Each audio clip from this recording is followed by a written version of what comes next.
കൃഷ്ണ ഗുരുവായൂരപ്പ, എല്ലാവർക്കും നമസ്കാരം. ഞാൻ ആലോചിക്കാറുണ്ട് ഗുരുവായൂരപ്പന് എങ്ങനെയാണ് ഇത്ര ഫാൻസ് എന്ന്. നമ്മൾക്കൊരു അത്ഭുതമാണ്. ശരിക്കും അത്ഭുതപ്പെടേണ്ട കാര്യമില്ല. കാരണം പരബ്രഹ്മമാണല്ലോ എല്ലായിടത്തും നിറഞ്ഞു നിൽക്കുന്നത്. ഗുരുവായൂരപ്പൻ എന്ന് പറഞ്ഞാൽ പരബ്രഹ്മമാണ്. അപ്പോൾ ആ പരബ്രഹ്മത്തിന് എല്ലായിടത്തും നിറഞ്ഞു നിൽക്കുന്ന ചൈതന്യത്തിനുള്ള ഫാൻസിൻ്റെ പോലെ സാധാരണക്കാർക്ക് ഉണ്ടാവില്ലല്ലോ. പക്ഷേ ചില പ്രത്യേക കാര്യങ്ങളും കൂടി ഇതിൻ്റെ പിന്നിൽ എനിക്ക് തോന്നിയിട്ടുണ്ട്. അതായത് ഗുരുവായൂർ അമ്പലത്തിൽ നിരന്തരം നടക്കുന്ന അത്ഭുതങ്ങൾ, ഓരോ അസുഖങ്ങൾ മാറുന്നത്, പിന്നെ ഭഗവാൻ തന്നെ നേരിട്ട് ഇടപെട്ടുണ്ടാകുന്ന അനുഭവങ്ങൾ, ഇതൊക്കെ കുറേ വർഷങ്ങളായി നടക്കുകയാണ്. അപ്പോൾ അതൊക്കെ ആൾക്കാരുടെ ഇടയിൽ വല്ലാത്തൊരു ഭക്തി, വിശ്വാസം എല്ലാം ഉണ്ടാക്കിയെടുത്തിട്ടുണ്ട്. മാത്രമല്ല, ഈ ഭക്തരെല്ലാവരും അവനവനുണ്ടാവുന്ന അനുഭവങ്ങൾ, അവനവനുണ്ടാവുന്ന അനുഗ്രഹങ്ങളൊക്കെ ഷെയർ ചെയ്യുമ്പോൾ, അതൊക്കെ സംസാരിക്കുമ്പോൾ അത് ഭഗവാന്റെ ആ ചൈതന്യം വർദ്ധിപ്പിക്കുന്നത് പോലെ, ഭഗവാന്റെ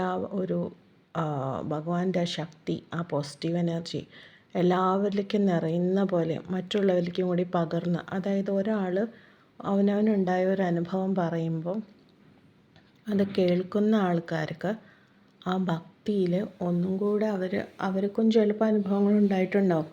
അല്ലെങ്കിൽ അവർക്ക് ഇങ്ങനെ കേൾക്കണമെന്ന് ആഗ്രഹം ഉണ്ടാവും. ചിലപ്പോൾ തീരെ വിശ്വാസമില്ലാത്ത ഒരാളാവും ചിലപ്പോൾ വിശ്വാസിയായി മാറുക. അതുപോലെ തന്നെ ചില വിശ്വാസമുള്ള ആൾക്കാർക്ക് അത് ഊട്ടി ഉറപ്പിക്കുന്ന ഒരു ഇതായി മാറും.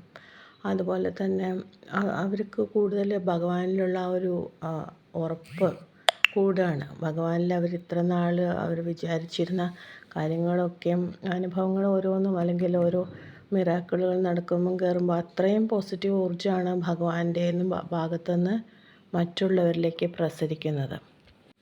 പിന്നെ ഗുരുവായൂർ പ്രസിദ്ധമായിട്ടുള്ള പൂന്താനത്തിൻ്റെ ജ്ഞാനപ്പാനയും മേൽപ്പത്തൂർ നാരായണ ഭട്ടതിരിപ്പാടിൻ്റെ നാരായണീയവും ഒക്കെ ഇന്നും എല്ലാവരും വായിക്കുന്ന ഗ്രന്ഥങ്ങളാണ്. നാമപുസ്തകങ്ങളായിട്ട് തന്നെ വായിക്കുകയാണ് എല്ലാവരും, പാരായണം ചെയ്തുകൊണ്ടിരിക്കുകയാണ്. അപ്പോൾ ഇത് നിത്യവും പാരായണം ചെയ്യുന്ന ഗ്രന്ഥങ്ങളായ കാരണം അതും ഭഗവാനുമായിട്ടുള്ള ആ ഒരു ബോണ്ട്, അത് മറ്റുള്ള ജനങ്ങളുടെ ഇടയിൽ, എല്ലാവരുടെ ഇടയിലും ക്രിയേറ്റ് ചെയ്യാണ്. വിശ്വാസികളുടെ ഇപ്പോൾ ഒരു വിവാഹത്തിൻ്റെ കാര്യമാണെങ്കിലും അല്ലെങ്കിലും എത്ര കല്യാണങ്ങളാണ് അമ്പലത്തിൽ വെച്ച് നടക്കുന്നത്. അല്ലെങ്കിൽ കുട്ടികളുടെ ചോറൂണ്, പിന്നെ അസുഖം ഉണ്ടാവും. ചിലർ നേരും എനിക്ക് അസുഖമാണ്, അപ്പോൾ ഞാൻ മാറിക്കഴിഞ്ഞാൽ ഗുരുവായൂർ വരും. അപ്പോൾ അങ്ങനെയൊക്കെ നേരുമ്പോൾ അവിടെ ചെല്ലാൻ, അതാ മാറുമ്പോൾ ഉണ്ടാവുന്ന ആ വിശ്വാസം, ഇതൊക്കെ ഗുരുവായൂർ അമ്പലത്തിന് വേറിട്ടൊരു രീതിയിലാണ്, ഗുരുവായൂരപ്പൻ്റെ ആ ശക്തിയെ വേറിട്ട രീതിയിലാണ് നമ്മൾ മനസ്സിലാക്കുന്നത്. കാരണം ആ ഒരു അത്ഭുതങ്ങളുടെ ആ സാന്നിധ്യം, എല്ലാവരുടെയും ജീവിതത്തിൽ നടക്കുന്ന മാറ്റങ്ങൾ, ഗുരുവായൂരപ്പനെ വിളിച്ചു തുടങ്ങുമ്പോൾ മുതൽ ഉണ്ടാകുന്ന അത്ഭുതകരമായ മാറ്റങ്ങൾ. മാത്രമല്ല, ഒരു കുട്ടിയായാലും ആർക്കായാലും, അല്ലെങ്കിൽ ഒരു പെൺകുട്ടിയായാലും ആൺകുട്ടിയായാലും എല്ലാവർക്കും ഗുരുവായൂരപ്പൻ എന്ന് പറഞ്ഞാൽ വീട്ടിലുള്ള ഒരാളെ പോലെയാണ്. സ്വന്തം വീട്ടിൽ ഉള്ള ഒന്നില്ലെങ്കിൽ ഒരു ബ്രദറാണ്, അല്ലെങ്കിൽ ഒരു കാമുകനാണ്, അല്ലെങ്കിൽ ഒരു ഫ്രണ്ടാണ്, കുഞ്ഞു കുട്ടികളൊക്കെ ആണെങ്കിൽ അവരുടെ കളിക്കൂട്ടുകാരനാണ്. ഇങ്ങനെ പല രീതിയിലാണ് ഗുരുവായൂരപ്പനെ. അപ്പോൾ സ്വന്തം വീട്ടിൽ തന്നെയുള്ള ആളാണ്. ആ മൂർത്തി അവിടെ ഇരിക്കുന്നുണ്ടെങ്കിലും മൂർത്തിനെ നമ്മൾ എൻ്റെ വീട്ടിലെ ആളാണെന്നുള്ള പോലെയാണ് കണക്കാക്കുന്നത്. മാത്രമല്ല, ഗുരുവായൂരപ്പനെ വിശ്വസിച്ച് തുടങ്ങുമ്പോൾ തന്നെ ഗുരുവായൂരപ്പൻ പലരുടെ ഇടയിലും ഓരോ കുട്ടിക്കളികളും നടത്തിയിട്ടുണ്ടാവും. എന്തെങ്കിലുമൊക്കെ ഒരു മായ കാണിക്കാതിരിക്കില്ല, എന്തെങ്കിലുമൊക്കെ കാണിച്ചിട്ടുണ്ടായിരിക്കും കണ്ണൻ. അത് പലർക്കും അനുഭവമാണ്. അത്ര വിശ്വാസമുള്ളവർക്ക്, ചിലർക്കൊന്നും ഉണ്ടാവില്ല, എനിക്കൊരു അനുഭവം ഉണ്ടായില്ല എന്നും പറഞ്ഞ് കേട്ടിട്ടുള്ളവരുണ്ട്. പക്ഷേ ഉണ്ടായവരുണ്ട്, ഒരുപാട് പേരുണ്ട് അനുഭവങ്ങൾ ഉണ്ടായിട്ടുള്ളവർ. അതായത് ഭൂരിഭാഗം പേർക്കും എന്തെങ്കിലുമൊക്കെ കണ്ണൻ മറക്കാൻ പറ്റാത്ത അനുഭവങ്ങൾ കൊടുക്കും. അതുകൊണ്ട് തന്നെ വീണ്ടും വീണ്ടും കണ്ണനെ ഓർത്തിരിക്കാൻ എല്ലാവർക്കും ഇഷ്ടമാണ്. കണ്ണനെ പറ്റി പറയുമ്പോൾ തന്നെ കണ്ണ് നിറയുകയും കണ്ണനെ പറ്റി പറയുമ്പോൾ തന്നെ നമ്മുടെ മനസ്സ് നിറയുകയും ചെയ്യുന്ന ഒരവസ്ഥയാണ് ഗുരുവായൂരപ്പ ഭക്തരുടെ ഒരു ഇടയിൽ കാണുന്നത്. തെക്കേ ഇന്ത്യയിലെ ദ്വാരക എന്നറിയപ്പെടുന്ന സ്ഥലമാണ് ശരിക്കും ഗുരുവായൂർ എന്ന് പറയുന്നത്. മാത്രമല്ല ഭൂലോക വൈകുണ്ഠം എന്ന് തന്നെയാണ് ഗുരുവായൂർ അറിയപ്പെടുന്നത്. ഗുരുവായൂരപ്പൻ്റെ വിഗ്രഹം ശരിക്ക് ദ്വാരകയിൽ നിന്ന് തന്നെ കൊണ്ടുവന്നതെന്നാണ് പറയപ്പെടുന്നത്. അപ്പോൾ ഇത് ശ്രീകൃഷ്ണൻ ദ്വാരകയിൽ പൂജിച്ച വിഗ്രഹമാണെന്നും, പക്ഷേ ശ്രീകൃഷ്ണൻ അത് എവിടെ നിന്ന് കിട്ടിയെന്ന് ചോദിച്ചാൽ അത് സാക്ഷാൽ മഹാവിഷ്ണു വൈകുണ്ഠത്തിൽ പൂജിച്ചിരുന്ന വിഗ്രഹമെന്നും പറയുന്നുണ്ട്. മാത്രമല്ല ഈ ശില ഉണ്ടാക്കിയിരിക്കുന്നത് പാതാളാഞ്ജന ശില എന്നൊരു ശില കൊണ്ടാണ്. ഈ പാതാളാഞ്ജന ശില എന്ന് പറയുന്നത് ഈ ഭൂമിയിൽ കിട്ടാത്ത ഒരു തരം ശിലയാണ്. അപ്പോൾ അത് എവിടെ നിന്നാണ് വന്നതെന്നോ അതിൻ്റെ ഉൽപ്പത്തി എവിടെ നിന്നാണെന്നോ ഒന്നും കണ്ടെത്താൻ ആർക്കും കഴിഞ്ഞിട്ടില്ല. അപ്പോൾ അത് മഹാവിഷ്ണു ആയിട്ട് ഉണ്ടാക്കിയതാണ്, അങ്ങനെയൊക്കെ പറയപ്പെടുന്നുണ്ട്. മഹാവിഷ്ണു ആയിട്ടാണ് ഇവിടേക്ക് ഭൂമിയിലേക്ക് അത് എത്തിച്ചതെന്നും ഒക്കെ പറയപ്പെടുന്നുണ്ട്. അപ്പോൾ ശ്രീകൃഷ്ണൻ പൂജിച്ചെന്നും പറയപ്പെടുന്നുണ്ട്. മാത്രമല്ല ഗുരുവും വായുവും കൂടി കൊണ്ടുവന്ന വിഗ്രഹമാണ്. ഗുരുവും വായുവും കൂടി കൊണ്ടുവന്ന് എത്തിയ സ്ഥലമാണ് ഗുരുവായൂർ. ആ വിഗ്രഹം കൊണ്ടുവന്ന് എത്തിയ സ്ഥലം. അതുകൊണ്ടാണ് ഗുരുവായൂർ എന്നുള്ള പേര് ഗുരുവായൂർ അമ്പലത്തിന് വന്നത്. പിന്നെ ആർക്കും ഗുരുവായൂർ മറക്കാൻ പറ്റാത്ത ഒരു ആനയായിരുന്നു ഗുരുവായൂർ കേശവൻ. ഗുരുവായൂർ കേശവൻ എന്ന് പറഞ്ഞാൽ ഗുരുവായൂരപ്പൻ്റെ സ്വന്തം ആളായിട്ടാണ്. ഒരു ആന എന്നതിലുപരി ഭഗവാന്റെ ഏറ്റവും വലിയൊരു ഭക്തനും കൂടിയായിരുന്നു. മാത്രമല്ല ഗുരുവായൂർ കേശവനെ സംബന്ധിച്ച് നോക്കുമ്പോൾ ഗുരുവായൂർ കേശവൻ ശരിക്കും മോക്ഷത്തിലേക്ക് പോകുന്ന അത്രയും ഭക്തിയുള്ള ഒരു ആനയായിരുന്നു. പണ്ട് ടിപ്പു സുൽത്താൻ്റെ പടയോട്ട കാലത്ത് ടിപ്പു സുൽത്താൻ ഗുരുവായൂർ അമ്പലത്തിന് കുറേ കേടുപാടുകൾ വരുത്താൻ ശ്രമിച്ചെങ്കിലും ശ്രീകോവിലിൻ്റെ ഉള്ളിൽ ഒന്നും ചെയ്യാൻ പറ്റിയില്ല. അദ്ദേഹം തീയിട്ടെങ്കിലും ശ്രീകോവിലിലെ തീയൊക്കെ മഴ വന്ന് കെടുകയും അങ്ങനെ ടിപ്പു സുൽത്താന് ദുർനിമിത്തങ്ങൾ ഉണ്ടാവുകയും ടിപ്പു സുൽത്താൻ ഇതിൽ നിന്ന് പിന്മാറുകയും ചെയ്തു. അതായത് ഗുരുവായൂർ അമ്പലം നശിപ്പിക്കാനുള്ള ആ ഒരു പ്രവണതയിൽ നിന്ന് ടിപ്പു സുൽത്താൻ പൂർണ്ണമായും പിന്മാറി. കാരണം എന്താണെന്ന് വെച്ചാൽ അന്ന് അവിടെ ഉണ്ടായ ആ ഓരോ ദുർനിമിത്തങ്ങൾ അതൊക്കെ ടിപ്പു സുൽത്താനെ ഭയപ്പെടുത്തുകയുണ്ടായി. ഇതൊക്കെ തീർച്ചയായും ഭഗവാന്റെ ഒരു ശക്തി തന്നെയാണെന്നാണ് പറയേണ്ടുന്നത്. ഗുരുവായൂർ അമ്പലത്തിൽ കൊടുക്കപ്പെടുന്ന തീർത്ഥം എന്ന് പറയുന്നത് എന്തും അസുഖങ്ങളൊക്കെ മാറ്റാൻ പറ്റിയ അത്രയും ശക്തിയുള്ള, അല്ലെങ്കിൽ നമ്മുടെ ബുദ്ധിമുട്ടുകളൊക്കെ മാറ്റാൻ പറ്റിയ അത്രയും ശക്തിയുള്ള ഒരു തീർത്ഥമായിട്ടാണ് പറയപ്പെടുന്നത്. അത്രയും പരിശുദ്ധമാണെന്ന് പറയപ്പെടുന്നു. മാത്രമല്ല ഗുരുവായൂർ അമ്പലത്തിൽ നമ്മൾ തുലാഭാരം നേരുമല്ലോ. അപ്പോൾ നമുക്ക് എന്തെങ്കിലും ആഗ്രഹങ്ങളുണ്ടെങ്കിൽ എനിക്കത് നടക്കാൻ വേണ്ടിയിട്ട് തുലാഭാരം നേരാം. അല്ലെങ്കിൽ എൻ്റെ എന്തെങ്കിലും അസുഖമുണ്ട്, അപ്പോൾ ആ അസുഖം മാറാൻ വേണ്ടിയിട്ട് എനിക്ക് തുലാഭാരം നേരാം. അങ്ങനെയൊക്കെ വിചാരിച്ചിട്ട് നമുക്ക് തുലാഭാരങ്ങളും ചെയ്യാവുന്നതാണ്. അതുകൊണ്ട് ഒരുപാട് പേർക്ക് ഒരുപാട് മാറ്റങ്ങളുണ്ടായിട്ടുണ്ട്. അതുകൊണ്ട് ഗുരുവായൂർ തുലാഭാരം നടത്തുക എന്നുള്ളത് തന്നെ ഒരു ഫേമസ് ആയിട്ടുള്ള ഒരു ചൊല്ല് പോലെ തന്നെയാണ്. അതായത് എന്തെങ്കിലും മാറുകയാണെങ്കിൽ ഞാൻ ഗുരുവായൂർ തുലാഭാരം നേരാമെന്ന് സാധാരണ ഒരാൾ പോലും പറയുന്നു. അത്രയും വിശ്വാസമാണ് ഗുരുവായൂരപ്പനെ. മാത്രമല്ല ഗുരുവായൂർ അമ്പലത്തിൻ്റെ ഉള്ളിൽ നമ്മൾ നിൽക്കുമ്പോൾ നമുക്ക് പല സ്ഥലത്തും ഒരു പോസിറ്റീവ് ഊർജ്ജം ഫീൽ ചെയ്യും. ആ പോസിറ്റീവ് ഊർജ്ജം എന്ന് പറയുന്നത് നമുക്ക് പ്രധാനമായിട്ടൊരു ചെറിയ മന്ദമാരുതൻ്റെ പോലെ, അതായത് തണുത്ത ഒരു കാറ്റ്, നേരിയൊരു കാറ്റ്, എങ്ങനെ വാതിലുകളൊക്കെ അടച്ചിട്ടാൽ പോലും അത്രയും തണുത്ത ഒരു നേർത്ത തണുപ്പിക്കുന്ന ഒരു കാറ്റ് അവിടെ നമുക്ക് അങ്ങനെ ഫീൽ ചെയ്തുകൊണ്ടിരിക്കും. അത് ആ ഒരു ദൈവിക ഊർജത്തിൻ്റെ ഒരു പ്രസരമാണ്. മാത്രമല്ല പല സ്ഥലത്തും നമുക്ക് പല പോയിൻറ്റുകളിലും നമുക്ക് അവിടെ പോസിറ്റീവ് ഊർജ്ജം ഉള്ളതായിട്ട് പലരും പറഞ്ഞു കേട്ടിട്ടുണ്ട്. കേട്ടത് മാത്രമല്ല, എനിക്ക് പേഴ്സണലായി അനുഭവം ഉണ്ടായിട്ടുണ്ട്. അപ്പോൾ നമ്മളവിടെ എവിടെയെങ്കിലും ഒരു കോർണറിൽ ഇരിക്കുമ്പോൾ കുറേ നേരം ഇരിക്കുക. നമ്മൾ ഗുരുവായൂർ അമ്പലത്തിൽ പോയി കഴിഞ്ഞാൽ ചിലരൊക്കെ വേഗം തിരക്ക് കൂട്ടി ഓടിപ്പോകുന്നത് കണ്ടിട്ടുണ്ട്. അതിന് പകരം നമ്മൾ അതിന് വേണ്ടി ഡെഡിക്കേറ്റ് ചെയ്ത ഒരു ദിവസം നമുക്കതിന് വേണ്ടി മാറ്റി വെച്ച് പോകാം. എന്നിട്ട് കുറച്ച് നേരം എവിടെയെങ്കിലും പോയി നാമൊക്കെ ചൊല്ലി കുറച്ച് നേരം റിലാക്സ് ആയിരിക്കാൻ. നമ്മൾ പലരും കണ്ടിട്ടുണ്ടല്ലോ, ഗുരുവായൂർ അമ്പലത്തിൽ പോകുന്നവരൊക്കെ ചിലവരൊക്കെ അവിടെ ഇവിടെയൊക്കെ പോയിരിക്കുന്നത് കാണാം. അത് അവിടെ ഇരിക്കുമ്പോൾ അവിടുന്ന് ആ ഒരു കുറേ ഊർജ്ജം നമ്മുടെ ശരീരത്തിലെ ഒരു ഓറ, ആ ഓറ ഒന്ന് ക്ലിയർ ആവുകയാണ്. അതായത് നമ്മുടെ ശരീരത്തിൽ ഓറ എന്ന് പറഞ്ഞാൽ ചക്രാസൊക്കെ ഉണ്ടല്ലോ, ആ ചക്രാസിനൊക്കെ ഉള്ള നെഗറ്റീവ്സ് പോയിട്ട് അതിന് ചുറ്റും ഒരു പോസിറ്റീവ് എനർജി വന്ന് നിറയാണ്. അപ്പോൾ അതൊരു ഹീലിംഗ് ആണ്. അവിടെ കുറച്ച് നേരം ഇരിക്കുക എന്ന് പറയുന്നത് ഭയങ്കര ഒരു ഊർജത്തിന് തന്നെ, ഊർജ ലെവൽ തന്നെ നമ്മുടെ മാറിയിട്ടായിരിക്കും നമ്മൾ തിരിച്ചു വരിക. മാത്രമല്ല വില്ലമംഗലം സ്വാമിയാർ കണ്ടിട്ടുണ്ട് കൃഷ്ണൻ അവിടെ പല സ്ഥലത്തും വന്നിരിക്കുന്നത്. കാരണം വില്ലമംഗലത്തിന് കാണാൻ കഴിയായിരുന്നല്ലോ, ശ്രീകൃഷ്ണനെ കാണാൻ വില്ലമംഗലത്തിന് കഴിയായിരുന്നു. അപ്പോൾ ശ്രീകൃഷ്ണൻ അവിടെ പല സ്ഥലത്തും വന്നിരിക്കുന്നതും നിൽക്കുന്നതും കളിക്കുന്നതും എല്ലാം വില്ലമംഗലം സ്വാമിയാർ കാണാറുണ്ട്.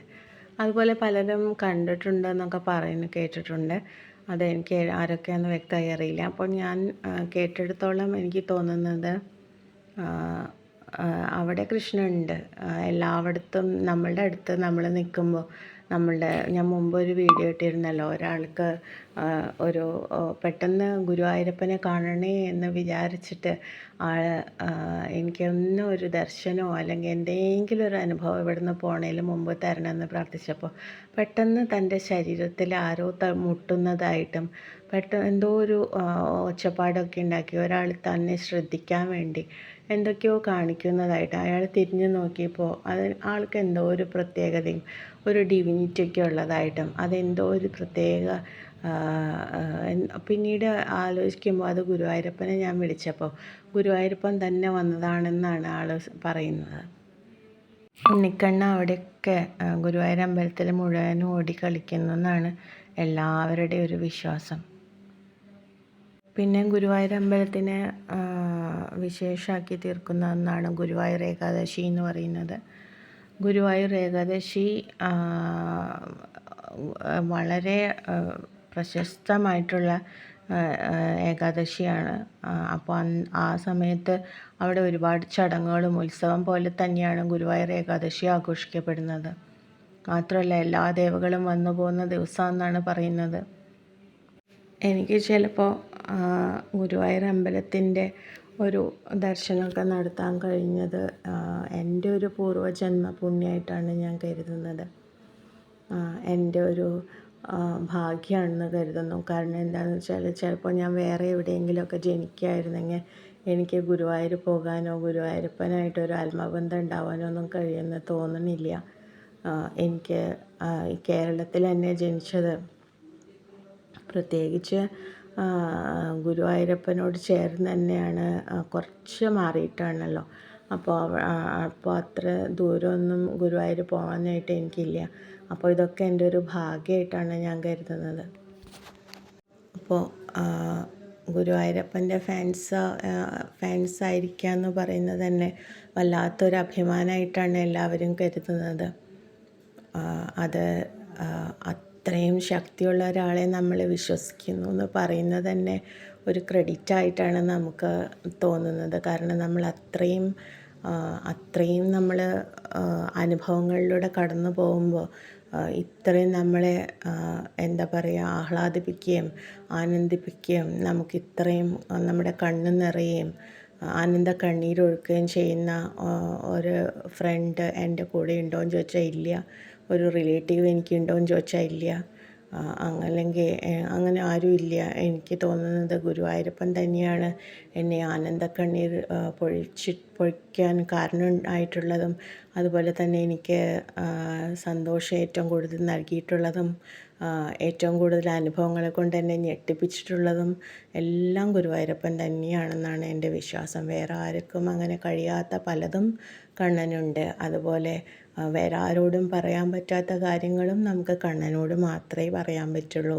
വേറെ ആരോടും പങ്കുവെക്കാത്ത കാര്യങ്ങൾ, വേറെ ആർക്കും ചെയ്യാൻ കഴിയാത്ത കാര്യങ്ങൾ നമ്മൾ ചില സിറ്റുവേഷനിൽ ഇപ്പോൾ പാഞ്ചാലി തൻ്റെ 5 ഭർത്താക്കന്മാർക്കും കഴിവില്ലാതായപ്പോൾ പാഞ്ചാലി തൻ്റെ സംരക്ഷണാർത്ഥം ശ്രീകൃഷ്ണനെയാണ് വിളിച്ചത്. അപ്പോൾ ശ്രീകൃഷ്ണൻ ഉടനെ തന്നെ പാഞ്ചാലിയെ രക്ഷയ്ക്കെത്താണ്. അതായത് ചില സമയത്ത് നമുക്ക് തോന്നും നമ്മളുടെ കൂടെയുള്ള നമ്മുടെ ബന്ധുക്കളും നമ്മളെ ഏറ്റവും വേണ്ടപ്പെട്ടെന്ന് കരുതുന്നവരൊക്കെ നമുക്ക് ആരുമല്ല, അവർ നമുക്കൊന്നും ചെയ്യാൻ പറ്റുന്നില്ല, അവർക്കൊന്നും ചെയ്യാൻ പറ്റുന്നില്ല, നിസ്സഹായരാണ്. എന്നെ രക്ഷിക്കാൻ ഗുരുവായൂരപ്പന് മാത്രമേ കഴിയുള്ളൂ എന്ന് നമ്മൾ എപ്പോൾ ചിന്തിക്കുന്നോ അങ്ങനെ തന്നെയായിരിക്കും. അപ്പോൾ തന്നെ ആ സംരക്ഷണം ഏറ്റെടുത്ത് കഴിഞ്ഞെന്ന് ഉറപ്പിച്ചോളൂ. അതായത് ആരുമില്ല എന്ന് തോന്നുന്ന നിമിഷം, എന്നെ രക്ഷിക്കാൻ ആരുമില്ല, എനിക്കിപ്പോൾ ആരുമില്ല എന്ന് തോന്നുന്ന സമയത്തിൽ ഉടനെ തന്നെ നമ്മളെ പ്രത്യക്ഷത്തിൽ വരികയാണ് ഗുരുവായൂരപ്പൻ. അതായത് നമ്മൾ കണ്ടുകൊണ്ടായിരിക്കില്ല, നമ്മൾക്ക് അനുഭവമായിട്ടോ എന്തെങ്കിലും രൂപത്തിൽ കണ്ണൻ്റെ വരും. അങ്ങനെ പലരും പറഞ്ഞും കേട്ടുകൊണ്ട് അനുഭവമുണ്ട്. മാത്രമല്ല എല്ലാവർക്കും അവരവരുടേതായ അനുഭവം ഉണ്ടാവും. ആരുമില്ലാത്ത സമയത്ത് ഒരു സിറ്റുവേഷൻ വരുമ്പോൾ നമ്മളെ രക്ഷിക്കാൻ ആ സമയത്ത് ആരും വിളിച്ചാൽ വിളി കേൾക്കാത്ത സമയത്ത് ഗുരുവായൂരപ്പനെ വിളിച്ചാൽ മതി, ഗുരുവായൂരപ്പൻ വിളി കേൾക്കും. ഇത് തന്നെയാണ് അദ്ദേഹത്തെ ഇത്രയും ഫേമസ് ആക്കുന്നതും. പിന്നെ നമ്മളിപ്പോൾ ചില സിറ്റുവേഷനിൽ പെട്ട് കിടക്കുകയാണ്, അല്ലെങ്കിൽ എന്തെങ്കിലും ഒരു പ്രോബ്ലംസ് വന്ന് ചേർന്നിരിക്കുകയാണ്, അല്ലെങ്കിൽ എന്തെങ്കിലും വല്ലാത്തൊരു ബുദ്ധിമുട്ടിലാണ് ഇപ്പോൾ എന്ന് വിചാരിക്കുക. അങ്ങനെ ഒരു സമയത്ത് നമ്മൾ കണ്ണാ ഇനി എന്ത് ചെയ്യും, എനിക്കൊരു മുന്നോട്ടൊരു വഴിയില്ലല്ലോ, ആകെ പ്രശ്നമാണല്ലോ എന്ന് തോന്നുമ്പോൾ അപ്പം തന്നെ കണ്ണാ ഞാൻ എൻ്റെ ഈ പ്രശ്നങ്ങൾ മാറിയാൽ ഗുരുവായൂർ വന്നൊരു കദളിപ്പഴം നേരാമെന്ന് വിചാരിക്കുക. അങ്ങനെ ഞാൻ വിചാരിച്ചിട്ടുണ്ട് അങ്ങനെ പല സിറ്റുവേഷനിലും.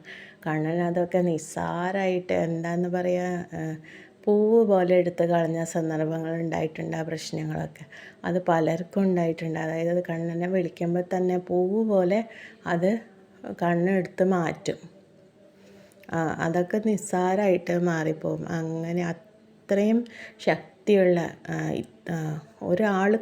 ഒരാളും എല്ലാവരും തടയുമ്പോഴും എല്ലാവരും ഒറ്റപ്പെടുത്തുമ്പോഴും എല്ലാവരും കുറ്റപ്പെടുത്തുമ്പോഴും എല്ലാവരിൽ നിന്നും ഒഴിഞ്ഞു മാറി നമ്മളിലേക്ക് തന്നെ ഒതുങ്ങുന്ന നേരത്തും കണ്ണം വരുന്നത് നമുക്ക് ഫീൽ ചെയ്യും. അത് നമ്മൾക്ക് ഒരു വിശ്വാസം ഉണ്ടായാൽ മതി, കണ്ണനുണ്ടല്ലോ എന്ന്. 2 ദിവസം ചില സമയത്ത് ഞാൻ വിചാരിക്കും, ദൈവമേ എന്താണ് ഇങ്ങനെയൊക്കെ പ്രോബ്ലംസ് എന്നൊക്കെ വിചാരിക്കുന്ന സമയത്ത് ഞാനപ്പോൾ കണ്ണനെ വിചാരിക്കും, കണ്ണുണ്ടല്ലോ. പിന്നെ കണ്ണൻ കേൾക്കാണ്ടിരിക്കില്ല. ഞാൻ പറയുന്നത് കണ്ണനറിയാലോ, കണ്ണൻ ഇത് ശ്രദ്ധിക്കുന്ന എനിക്കറിയാം. വേറെ ആരും ഇല്ലെങ്കിലെന്ന് വെച്ചാൽ 2 ദിവസത്തിനുള്ളിലേക്ക് തന്നെ അതിനുള്ള സൊല്യൂഷൻ കണ്ണുണ്ടാക്കിയിട്ടുണ്ടാവും. അതാണ് കണ്ണ്. പിന്നെ കണ്ണിന് നേരിട്ട് വന്ന് എല്ലാത്തിലും ഇടപെടാൻ പറ്റില്ലല്ലോ. വേറെ ഏതെങ്കിലും മുഖേനയോ കാരണം മുഖേനയോ ഒക്കെ കണ്ണ് അത് മാറ്റിക്കളയുന്നത് ഞാൻ പലപ്പോഴും ശ്രദ്ധിച്ചിട്ടുണ്ട്. അതായത് എനിക്ക് പലപ്പോഴും ചില സമയത്ത് ഞാനൊരു ദിവസം ഒരു കാര്യത്തിൽ ഇടപെടാൻ താല്പര്യം ഉണ്ടായിരുന്നില്ല. ഒരു കാര്യം മുടങ്ങണം എന്ന് എനിക്ക് ആഗ്രഹം ഉണ്ടായിരുന്നു. എനിക്ക് താല്പര്യമില്ല അങ്ങോട്ട് പോകാൻ. അപ്പോൾ കണ്ണൻ എന്താ ചെയ്തതെന്ന് വെച്ചാൽ, എല്ലാവരും പറഞ്ഞു നീ പോകണം, നീ പോകേണ്ടി വരും, എന്തായാലും നീ പോകും എന്ന് തന്നെ പറഞ്ഞു. അപ്പോൾ ഞാൻ ഗുരുവായൂരപ്പനെ വിളിച്ചു. കാരണം മുമ്പ് ഇങ്ങനെ പോകാൻ അവസരം വന്നപ്പോൾ കണ്ണത് മുടക്കി. 2 പ്രാവശ്യം കണ്ണനത് മുടക്കി, പോകാണ്ടിരിക്കാനുള്ള ഒരു വഴി ഉണ്ടാക്കി. അപ്പോൾ ഞാൻ ഗുരുവായൂരപ്പനെ തന്നെ വിളിച്ചു. ഈ 2 ദിവസം കണ്ണൻ മുടക്കിയില്ലേ, ഇനിയും ഈ കാര്യം മുടങ്ങിപ്പോകും. ഞാൻ പ്രാർത്ഥിച്ചു, ഗുരുവായൂരപ്പനെ ഉള്ളുരുക്കി പ്രാർത്ഥിച്ചു, ഈ കാര്യം മുടങ്ങിപ്പോകും, എനിക്ക് ഉറപ്പാണ്. അങ്ങനെ ഞാൻ വിചാരിച്ചപ്പോഴേക്കും അടുത്തൊരു ഫോൺ കോൾ വന്നിരിക്കണു, ആ കാര്യം മുടങ്ങി, അത് നടക്കില്ല എന്ന്. അപ്പോൾ അത് ഒഴിവായിപ്പോയി ആ കാര്യം. അങ്ങനെ ഒരു സിറ്റുവേഷനിൽ നിന്ന് തന്നെ കണ്ണൻ രക്ഷിക്കുകയുണ്ടായിട്ടുണ്ട്. അതൊക്കെ കണ്ണനെ വിളിക്കും. അപ്പോൾ എന്നോട് ചോദിക്കുക എല്ലാവരും, അത് എന്തായാലും നടക്കും, നീ പറഞ്ഞ പോലെ ഒന്നും ആവില്ല, അതെന്തായാലും നടക്കും, നീ ചെയ്യേണ്ടി വരും എന്നൊക്കെ പറയുമ്പോൾ ഞാൻ പറയും, അങ്ങനെ ചെയ്യേണ്ടി വരില്ല, അങ്ങനെ ഒരു അവസരം കണ്ണൻ വരുത്തില്ല എന്ന് പറഞ്ഞു കഴിഞ്ഞാൽ നമുക്ക് നോക്കാമല്ലോ എന്ന് വരെ കണ്ണനൊക്കെ ശരി തന്നെ, പക്ഷെ നമുക്ക് നോക്കാമല്ലോ. അപ്പം ഞാൻ ഉറപ്പിച്ച് പറയും, കണ്ണൻ അങ്ങനെ ഒരു അവസരം വരുത്തില്ല, ഉറപ്പ് എന്ന് പറഞ്ഞാൽ കണ്ണൻ അത് കേട്ടിട്ടുണ്ടാവുമെന്ന് എനിക്ക് ഉറപ്പാണ്, കണ്ണൻ വരുത്തില്ല എന്ന് ഉറപ്പാണ്. അത്ര വിശ്വാസത്തിലാണ് ഞാൻ പറയുന്നത്. അതുപോലെ തന്നെ ആ കാര്യം അതുപോലെ തന്നെ അത് ക്യാൻസലായി ഉണ്ടാവും. അതിനുള്ള വഴിയും കണ്ണൻ വരുത്തി തീർക്കും. ഞാനിപ്പോൾ നന്ദനം സിനിമ കണ്ടിട്ടുണ്ട്. നന്ദനം സിനിമയിൽ പല കാര്യങ്ങളും എനിക്ക് റിയൽ ലൈഫിൽ അനുഭവത്തിലുള്ളതായിട്ട് തോന്നിയിട്ടുണ്ട്.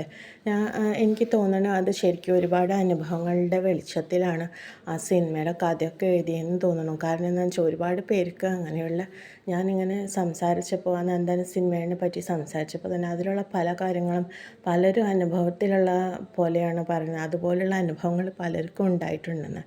അതുതന്നെയാണ് ഗുരുവായൂരപ്പൻ്റെ ശക്തി എന്ന് പറയുന്നത്. അതായത് അതൊരു അനുഭവത്തിൻ്റെ വെളിച്ചത്തിലുള്ള പോലെ എനിക്ക് തോന്നി. അതെങ്ങനെയാണെന്ന് അറിയില്ല. അതുപോലെ ഒരുപാട് ഗുരുവായൂരപ്പ ഭക്തരുടെ ഒരു ഫീലാണ് ആ സിനിമയിൽ എനിക്ക് തോന്നിയിട്ടുള്ളത്. കണ്ണൻ്റെ ആ പ്രൊട്ടക്ഷൻ എല്ലായ്പ്പോഴും ഉണ്ട് എന്നുള്ളത് അത് വളരെ സന്തോഷമുള്ള ഒരു കാര്യമാണ് എപ്പോഴും. അപ്പോൾ ഇങ്ങനെയൊക്കെയാണ് ഞാൻ ഗുരുവായൂരപ്പ ഫാനായി മാറിയത്. അതായത് വിളിച്ചാൽ വെളിപ്പുറത്ത് കണ്ണുണ്ട് എന്നുള്ള എൻ്റെ ഫീല്. അതുപോലെ തന്നെയായിരിക്കും ഓരോരുത്തരായി മാറിയിട്ടുണ്ടാവുക. അതുതന്നെയായിരിക്കും കണ്ണന് ഇത്രയധികം ഫാൻസും. അപ്പോൾ എല്ലാവർക്കും നന്ദി, നമസ്കാരം.